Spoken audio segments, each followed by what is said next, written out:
আমি গম পোৱা মতে হেমন্ত ভক্ত ৰায় আৰু গংগা চেত্ৰী যিজনে দুজন ব্যক্তিয়ে আমাৰ সাধাৰণ চাহ জনগোষ্ঠীয় ৰাইজ আৰু আদিবাসী ৰাইজক সহজ সৰল ব্যক্তিক যিসকলে মানে খাজনা নথিৰ নামত যিসকলে লুণ্ঠন কাৰ্য চলাই আছে তাক আমি পোনপ্ৰথমে তীব্ৰভাৱে গৰিহণা দিছোঁ আৰু লগতে একটা কথা স্পষ্টভাৱে কৈছোঁ আমি সম জিলা আয়ুক্ত বিষয়া হওক ইয়াৰ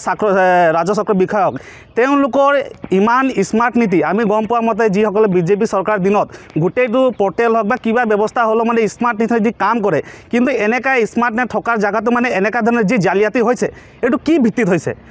আৰু আমাৰ চিধা কথা আমাৰ যিসকল সহজ সৰল ব্যক্তিক যিসকলে লুণ্ঠন মানে খাজানা নামত যিসকলে লুণ্ঠন কৰিছে বা জালিয়াতি কৰিছে তেওঁলোকৰ উচিত ব্যৱস্থা হ'ব লাগে উচিত তদন্ত হ'ব লাগে অন্যথা কিন্তু আমাৰ চাহ শ্ৰমিক ৰাইজ তথা সকলো আমাৰ জাতীয় দল সংগঠন হিচাপে ইয়াৰ ওপৰত কিন্তু আমি জংগী আন্দোলন কৰিবৰ কাৰণে সাজু হ'ম।